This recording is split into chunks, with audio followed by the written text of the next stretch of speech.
4. Compostos e confusos. Dos 84,5 bilhões de dólares do patrimônio líquido de Warren Buffett, 81,5 bilhões foram ganhos depois que ele já tinha 65 anos. Nossas mentes não possuem as ferramentas para lidar com tais absurdos.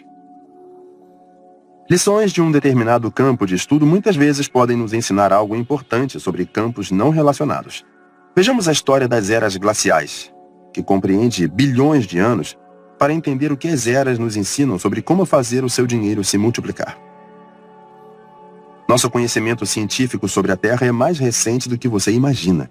Para compreender como o planeta funciona, muitas vezes temos que fazer perfurações profundas e não éramos capazes de fazer isso até bem pouco tempo atrás. Isaac Newton calculou o movimento das estrelas centenas de anos antes de entendermos alguns dos princípios básicos do nosso próprio planeta.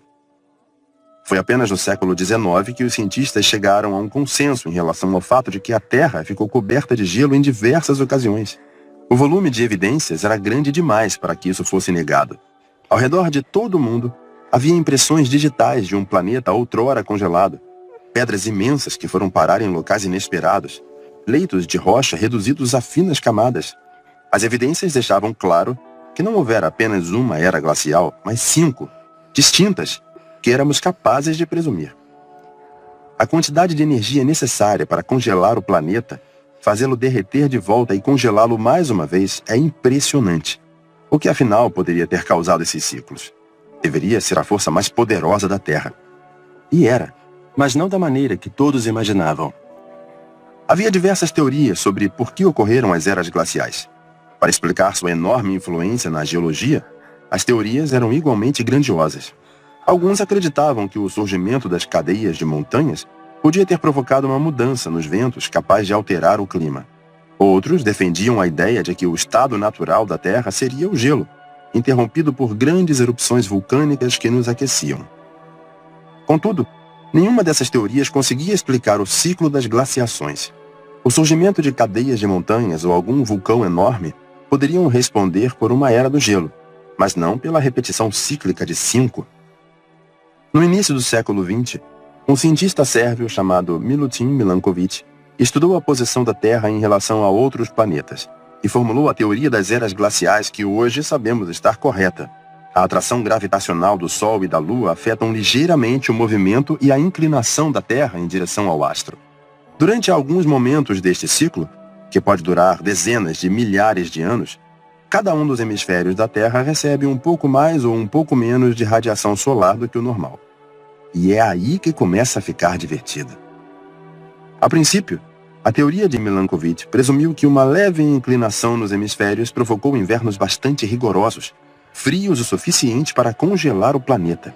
Porém, um meteorologista russo chamado Vladimir Köppen se aprofundou no trabalho de Milankovic e descobriu uma nuance incrível. Verões mais frescos, e não invernos mais rigorosos, eram os responsáveis pelo congelamento. Tudo começa quando o verão não é quente o suficiente para derreter a neve do inverno anterior. A base de gelo que se mantém favorece o acúmulo de neve no inverno seguinte, o que aumenta as chances de a neve permanecer no outro verão e provoca um acúmulo ainda maior no inverno subsequente. Essa neve perpétua reflete uma proporção maior da radiação solar, o que intensifica o resfriamento, traz mais neve e assim por diante. Dentro de algumas centenas de anos, uma camada de neve sazonal se transforma em uma camada de gelo continental e por aí vai. O mesmo acontece no sentido oposto. Uma inclinação orbital que permite a entrada de mais luz solar derrete um volume maior da camada de neve do inverno. Ela então passa a refletir menos luz nos anos seguintes, provocando aumento das temperaturas, o que previne a formação de neve no ano seguinte e assim por diante. Esse é o ciclo. O incrível aqui é que algo tome tamanha proporção a partir de uma mudança relativamente pequena nas condições climáticas. Você começa com uma fina camada de neve que sobrou de um verão mais fresco com o qual ninguém se importaria. E então, em um piscar de olhos em termos geológicos, a Terra inteira está coberta por uma camada de gelo de quilômetros de espessura. Como disse a glaciologista Gwen Schultz, não é necessariamente a quantidade de neve que provoca a formação de camadas de gelo, mas o fato de que a neve permaneça, por menor que seja o seu volume. A grande lição da Era do Gelo é que você não precisa de uma força fora do comum para criar resultados fora do comum. Se algo começa a se compor, se um pequeno crescimento serve como combustível para o crescimento futuro, uma base inicial pode levar a resultados tão extraordinários que parecem desafiar a lógica. Esse desafio à lógica pode ser tão forte que você passa a subestimar o que é possível no fim das contas, de onde vem o crescimento e até onde ele pode levar. Com o dinheiro, funciona da mesma maneira. Existem mais de 2.000 livros que falam sobre como Warren Buffett construiu sua fortuna. Muitos são maravilhosos. Contudo, poucos prestam atenção à coisa mais simples de todas. A fortuna de Buffett não se deve apenas ao fato de ele ser um bom investidor, mas sim ao fato de ele ser um bom investidor desde que era literalmente criança. Enquanto escrevo essas linhas, o patrimônio líquido de Warren Buffett é de 84,5 bilhões de dólares. Desse total, 84,2 bilhões foram ganhos depois de ele completar 50 anos, e 81,5 bilhões vieram na casa dos 60, quando ele se tornou elegível para a aposentadoria. Warren Buffett é um investidor fenomenal. No entanto, ao vincularmos todo o seu êxito à perspicácia dele em relação a investimentos, deixamos passar um ponto fundamental. Esse ponto é o fato de que ele tem sido um investidor fenomenal há 3/4 de século. Se ele tivesse começado a investir quando estava na casa dos 30 e se aposentado aos 60, poucos teriam ouvido falar dele. Façamos um pequeno exercício de imaginação. Buffett começou a investir com seriedade aos 10 anos de idade. Aos 30, ele tinha um patrimônio líquido de $1 milhão, ou 9,3 milhões em valores de hoje, corrigidos pela inflação. Mas e se ele fosse uma pessoa mais comum, passando a adolescência e seus 20 anos explorando o mundo em busca de suas paixões, e aos 30 seu patrimônio líquido fosse de, digamos, $25 mil? E digamos que mesmo assim, ele tivesse tido os retornos extraordinários que consegue gerar, 22% ao ano nos seus investimentos, mas tivesse parado de investir e se aposentado aos 60 para jogar golfe e passar mais tempo com os netos. Qual seria uma estimativa aproximada de seu patrimônio líquido hoje? Não seria de 84,5 bilhões de dólares. Seria de 11,9 milhões. Ou seja, 99,9% menos do que o patrimônio líquido real dele. Em termos práticos, todo o sucesso monetário de Warren Buffett pode ser vinculado à base financeira que ele construiu na adolescência e à longevidade que ele manteve durante a terceira idade. Sua habilidade é saber investir, mas seu segredo é o tempo. É assim que a composição funciona. Vejamos isso de outra forma.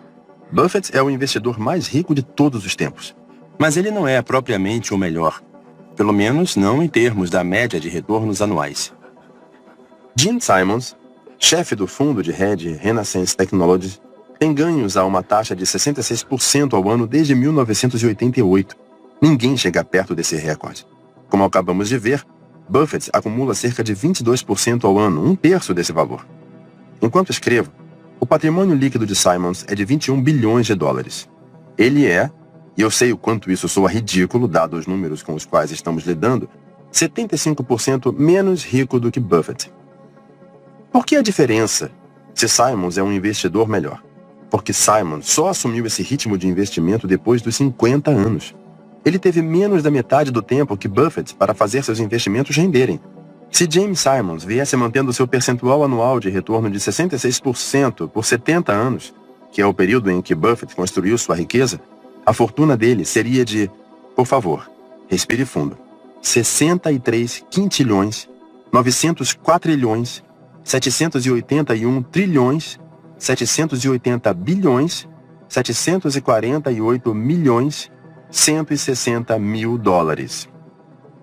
Essa cifra é impressionante e inacreditável, mas é fato que coisas que parecem ser pequenas mudanças nas premissas de crescimento podem levar a números impressionantes e inacreditáveis. Assim, quando estamos estudando os motivos pelos quais algo se tornou tão poderoso, seja porque uma era do gelo se formou, ou porque Warren Buffett é tão rico, com frequência, ignoramos os principais fatores que impulsionam o sucesso. Já ouvi muitas pessoas dizerem que, quando viram uma tabela de juros compostos pela primeira vez, ou ouviram uma daquelas histórias sobre como você teria bem mais dinheiro ao se aposentar, Se começasse a economizar na casa dos 20, em vez de fazê-lo na dos 30, aquilo provocou uma mudança na vida delas. Mas provavelmente não. O que talvez aquilo tenha provocado foi uma surpresa, porque intuitivamente os resultados não pareciam estar certos. O pensamento linear é bem mais intuitivo do que o pensamento exponencial. Se eu pedir que você calcule de cabeça 8 mais 8 mais 8 mais 8 mais 8 mais 8 mais 8 mais 8 mais 8, você pode fazer isso em alguns segundos. Dá 72. Só que se eu pedir que você calcule 8 vezes 8 vezes 8 vezes 8 vezes 8 vezes 8 vezes 8 vezes 8 vezes 8, sua cabeça vai entrar em parafuso. Dá 174.217.728. A IBM desenvolveu um disco rígido de 3,5 megabytes na década de 1950. Na década de 1960, as coisas começaram a passar para algumas dezenas de megabytes. Na década seguinte, o Winchester, da IBM, tinha 70 megabytes. Então, os discos ficaram exponencialmente menores em termos de tamanho, mas com maior capacidade de armazenamento. Um PC, típico do início da década de 1990, tinha de 200 a 500 megabytes. Então, BUM! A coisa toda disparou. 1999, o iMac, da Apple, passou a vir com um disco rígido de 6 gigabytes. 2003, 120 gigabytes no Power Mac. 2006, 250 gigabytes no novo iMac. 2011, o primeiro disco rígido de 4 terabytes. 2017, discos rígidos de 60 terabytes. 2019, discos rígidos de 100 terabytes. Recapitulando, de 1950 a 1990, ganhamos 296 megabytes. De 1990 até hoje, ganhamos 100 milhões de megabytes. Se você fosse um otimista em relação à tecnologia na década de 1950, poderia ter previsto que o armazenamento se tornaria 1000 vezes maior, talvez 10.000 vezes maior, fazendo uma estimativa bem ousada. Poucos teriam dito 30 milhões de vezes maior, e eu vou estar aqui para ver isso. Mas foi o que aconteceu. A natureza contraintuitiva da composição leva até o mais inteligente de nós a ignorar o seu poder. Em 2004, Bill Gates criticou o recém-lançado Gmail, questionando a necessidade de 1 GB de armazenamento. O jornalista Steven Levy escreveu: apesar de sua familiaridade com tecnologias de ponta, a mentalidade de Gates estava ancorada no antigo paradigma do armazenamento como uma mercadoria que deve ser conservada. As pessoas nunca se acostumam com a rapidez com a qual as coisas mudam. O perigo aqui é que, quando a composição não é intuitiva, nós muitas vezes ignoramos o seu potencial e nos concentramos em outras formas de solucionar os problemas. Não porque estejamos racionalizando demais, mas porque quase nunca paramos para refletir sobre o potencial da composição. Nenhum dos 2.000 livros que esmiuçam o sucesso de Buffett é intitulado "Esse cara tem investido consistentemente durante 3/4 de século". Mas sabemos que essa é a chave para a maior parte do sucesso dele. Essa matemática só é difícil de ser assimilada pelo fato de não ser intuitiva. Existem livros sobre ciclos econômicos, estratégias de negociação e apostas setoriais. No entanto, o livro mais poderoso e importante deveria se chamar Cale a Boca e Espere. Teria apenas uma página, com um gráfico de crescimento econômico de longo prazo. Em termos práticos, a conclusão é que a natureza contraintuitiva da composição pode ser responsável pela maior parte das negociações frustradas, das estratégias ruins e das tentativas de investimento bem-sucedidas.